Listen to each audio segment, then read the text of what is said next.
کیا آپ جانتے ہیں کہ ہمارے بابا قوم قائد اعظم اور ہندوستان کے باپو کہلائے جانے والے گاندھی میں سے کون بڑا لیڈر تھا؟ مسٹر جناح کی ایسی کیا کرشماتی شخصیت تھی جو انہیں گاندھی سے بھی بڑا لیڈر بناتی تھی؟ دونوں دشمن ملکوں کے بانیان کے لائف سٹائل کس قدر مختلف تھے؟ ایک قائد اعظم تھے کہ جن کی محبت کی اسیر ہو کر انڈیا کے سب سے بڑے ٹائکون ڈمشا پٹیل کی اکلوتی بیٹی نے سب کچھ چھوڑ دیا تھا، جبکہ دوسری طرف گاندھی تھے جو اپنی بیوی کو چھوڑ کر ایک لڑکے کے عشق میں پاگل ہو گئے۔ تو دوستو، آج کی ویڈیو میں ہم قائد گاندھی کا کمپیریزن تاریخ کی کتابوں میں لکھے واقعات کی زبانی آپ کے سامنے رکھتے ہوئے فیصلہ آپ پر چھوڑیں گے۔ آپ دیکھ رہے ہیں اردو الرٹس اور میں ہوں ڈاکٹر عرفان عزیز۔ میرے انسٹا اکاؤنٹ کا لنک آپ کو ڈسکرپشن میں مل جائے گا۔ قائد اعظم محمد علی جناح کی ذہانت کا اندازہ آپ یوں لگا لیں کہ ایک کانگریسی لیڈر نے کہا تھا کہ اگر مسلمانوں کے پاس 100 گاندھی اور ہندوؤں کے پاس صرف ایک جناح ہوتا تو قیامت تک پاکستان نہ بن سکتا۔ گاندھی کی ٹیم میں ہندوستان کے نامی گرامی لوگ شامل تھے تو دوسری طرف قائد اعظم کے ساتھیوں میں کوئی بھی ایسا نہ تھا۔ قائد خود کہا کرتے تھے کہ میرے پاس کھوٹے سکے ہیں۔ ایک مرتبہ قائد اعظم اپنے بمبئی والے گھر سے پارلیمنٹ سیشن میں شرکت کے لیے براستہ ریل گاڑی دلی کو روانہ ہوئے۔ ایسے میں ٹرین کے ڈبے میں ایک ماڈرن دکھنے والی خاتون سوار ہوئی۔ جب ٹرین جانب منزل رواں دوا ہوئی تو قائد اعظم حسب معمول اخبار پڑھنے میں مشغول ہو گئے۔ ابھی چند لمحے گزرے تھے کہ وہ خوبرو حسینہ قائد اعظم کے سامنے آ کر بیٹھ گئی اور کہنے لگی کہ آپ مجھے 1000 روپے دے دو، نہیں تو میں ریل گاڑی کی زنجیر کھینچ کر چیخوں چلاؤں گی کہ یہ شخص مجھے جنسی طور پر ہراس کر رہا ہے۔ قائد اعظم نے اس خاتون کی ساری بات سن تو لی لیکن اسے کوئی جواب نہ دیا اور اخبار کا مطالعہ ہی کرتے رہے۔ وہ خاتون ایک بار پھر سے کہنے لگی اگر مجھے 1000 نہ دیے جو کہا ہے وہ میں کر گزروں گی۔ قائد اعظم ایک بار پھر سے خاموش رہے تو وہ خاتون ان کے قریب آئی اور ان کے بازو ہلا کر اپنی طرف متوجہ کرتے ہوئے ایک بار پھر سے وہی کچھ کہنے لگی۔ پھر قائد اعظم نے کمال بصیرت کا مظاہرہ کرتے ہوئے اپنے دونوں ہاتھوں کے اشارے سے اسے سمجھایا کہ میں قوت سماعت سے محروم ہوں، تمہاری کوئی بھی بات مجھے سمجھ نہیں آئی۔ قائد اعظم نے اشارے میں اس خاتون سے کہا کہ مجھے اپنی بات لکھ کر دو۔ پھر اس خاتون نے کاغذ قلم تھاما اور یہ لکھا کہ مجھے جلدی سے 1000 روپے دے دو وگرنہ میں تم پر دست درازی اور عزت لوٹنے کا الزام لگاؤں گی۔ جب انہیں اس خاتون کی طرف سے یہ تحریر ملی تو قائد اعظم نے فوراً سے ٹرین کی چین پول کی۔ ریل گاڑی کا عملہ وہاں پہنچا تو قائد اعظم نے سارا ماجرا ان کو سنایا اور بطور ثبوت انہیں تحریر بھی دکھائی، اور پھر اس خاتون کو ریل انتظامیہ نے گرفتار کر لیا۔ تو دوسری جانب ہندوستان کے باپو کہلائے جانے والے موہن داس گاندھی تھے کہ جس نے اپنی شرمناک حرکات کی داستانیں صرف انڈیا ہی میں نہیں بلکہ برطانیہ اور ساؤتھ افریقہ میں بھی رقم کی۔ موہن داس گاندھی کے بارے میں یہ واقعہ ہر کتاب میں آپ کو پڑھنے کو مل جائے گا کہ جب اس کا باپ ایڑیاں رگڑ رگڑ کر مر رہا تھا، رات کے اس پیر گاندھی کے حواس پر شیطانیت سوار تھی، تبھی تو وہ بستر مرگ پر پڑے باپ کو چھوڑ کر اپنی بیوی کے ساتھ کمرے میں لیٹا رہا اور ساتھ والے کمرے میں بیچارہ باپ مر گیا۔ گاندھی نے اس موقع پر کہا تھا کہ میں بہت شرمندہ ہوں اور اپنے آپ کو بدقسمت بیٹا سمجھتا ہوں۔ میں اپنے والد کے کمرے کی طرف بھاگا۔ جب میں نے انہیں دیکھا تو سوچا کہ اگر مجھ پر جنسی ہوس حاوی نہ ہوتی تو وہ میرے بازوؤں میں دم توڑتے۔ امریکی صحافی جوزف لیلی برن نے اپنی کتاب great civil Mahatma Gandhi and struggle میں ان کے نجی زندگی پر کھل کر لکھا ہے۔ اس کتاب پر تبصرہ کرتے ہوئے برطانوی اخبار ڈیلی میل میں یہ عنوان دیا تھا کہ گاندھی نے ایک مرد عاشق کے لیے اپنی بیوی تک کو چھوڑ دیا تھا۔ جناب گاندھی کے حوالے سے ہندوستان کی حکمران جماعت بھارتی جنتا پارٹی کی رہنما سی کے باس کا یہ بیان تو آپ نے سنا ہوگا کہ جب ایک پریس ٹاک کے دوران اس نے کہا کہ محمد علی جناح ایک سیکولر لیڈر تھے جبکہ گاندھی اور نہرو کمیونل لیڈرز تھے۔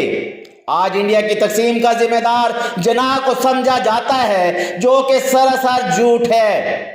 تقسیم ہند کے اصل ذمہ دار گاندھی، پنڈت جواہر لال نہرو اور سردار پٹیل تھے۔ ایک بار گاندھی نے قائد اعظم سے پوچھا کہ میں کانگریس جیسی بڑی جماعت کا لیڈر ہونے کے باوجود ٹرین کے 3rd کلاس ڈبے میں سفر کرتا ہوں اور آپ مسلم لیگ جیسی چھوٹی جماعت کے لیڈر ہونے کے باوجود 1st کلاس میں، تو قائد اعظم نے کہا کہ میں جو سفر کرتا ہوں وہ اپنی ذاتی رقم سے کرتا ہوں جبکہ آپ اس کام کے لیے اپنی پارٹی کے اکاؤنٹ سے رقم لیتے ہیں۔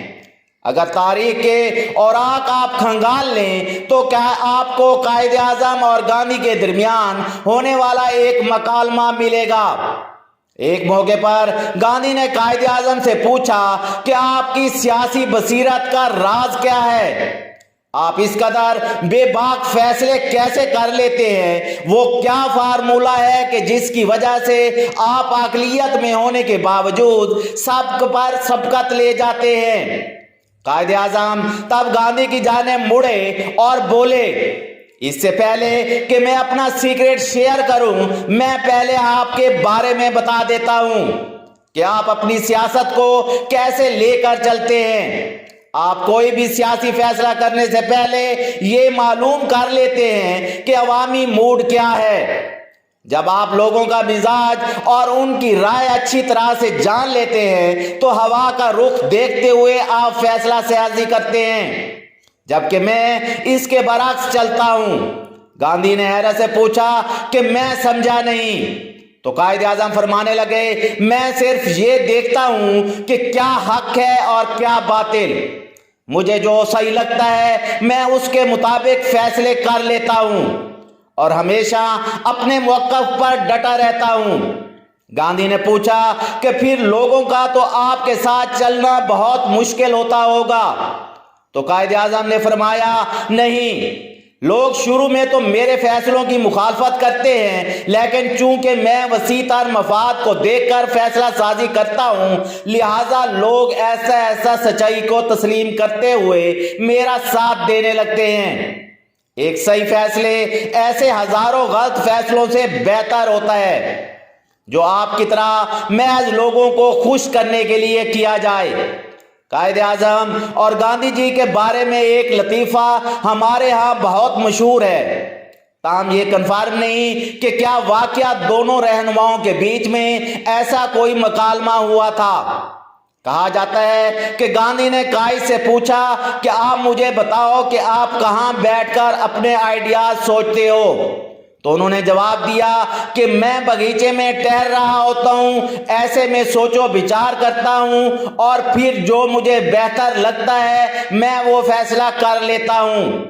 یہ سن کر گاندھی خاموش ہو گئے۔ تب قائد اعظم نے پوچھا، آپ اپنے آئیڈیاز کہاں سوچتے ہیں؟ تو گاندھی نے جواب دیا کہ جب میں بیت الخلاء میں بیٹھا ہوتا ہوں تب مذاق میں قائد اعظم بولے، تبھی تو آپ کے آئیڈیاز اتنے گندے ہوتے ہیں۔ قائد اعظم صاف ستھرے رہتے تھے اور کرسی پر بیٹھتے، جبکہ گاندھی جی دھوتی زیب تن کیے رکھتے تھے اور زیادہ تر زمین پر ہی تشریف فرماتے تھے۔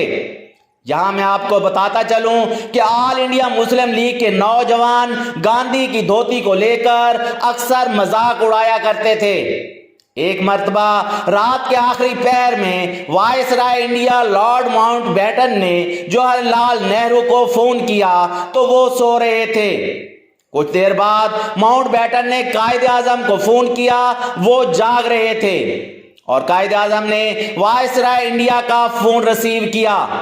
جب لارڈ ماؤنٹ بیٹن نے سوال کیا کہ رات کے اس پہر میں نہرو سو رہا تھا لیکن آپ جاگ رہے ہیں، تو قائد اعظم نے اس موقع پر تاریخی جواب دیا۔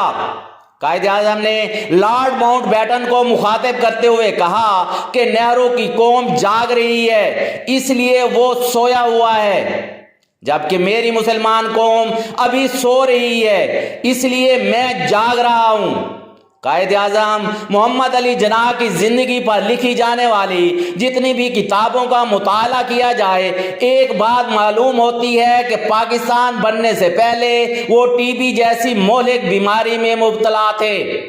خود انہوں نے اپنی اس بیماری کو کانگریس کے لیڈران سے چھپائے رکھا، حالانکہ انہیں معلوم تھا کہ وہ زیادہ دن زندہ نہیں رہ سکیں گے۔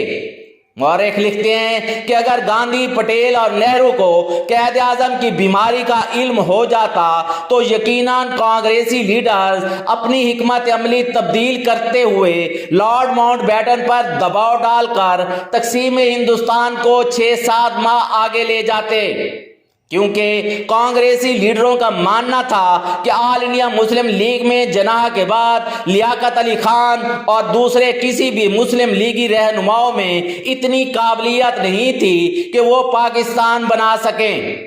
قائد اعظم محمد علی جناح کی ذہانت اور حاضر جوابی کے کئی قصے موجود ہیں جنہیں سن کر آج بھی لوگ دنگ رہ جاتے ہیں۔ ایک بار جب وہ لندن یونیورسٹی میں قانون کی تعلیم حاصل کر رہے تھے، ان کے ایک پروفیسر کو ان سے خاص بغض و عناد تھا۔ ایک روز لنچ کے وقت قائد اعظم انہی کے ساتھ میز پر کھانے کے لیے بیٹھ گئے۔ یہ دیکھ کر ان کو پروفیسر صاحب نے فکرہ کسا کہ مسٹر جناح تم نہیں جانتے کہ خنزیر اور پرندہ ایک ساتھ بیٹھ کر کھانا نہیں کھا سکتے۔ اس پر قائد اعظم نے پرسکون رہتے ہوئے جواب دیا کہ پروفیسر آپ پریشان نہ ہوں، میں اڑ کر کسی دوسری میز پر چلا جاؤں گا۔ یہ جواب سنتے ہی پروفیسر صاحب تو غصے میں آ گئے اور اس نے اپنی بے عزتی کا بدلہ لینے کی ٹھان لی۔ اگلے روز اس نے قائد اعظم سے سوال کیا کہ اگر تمہیں راستے میں پڑے 2 بیگ ملیں جن میں سے ایک دولت ہو اور دوسرے میں دانائی تو تم کون سا بیگ اٹھاؤ گے؟ قائد اعظم نے بغیر ہچکچاہٹ کے جواب دیا کہ دولت۔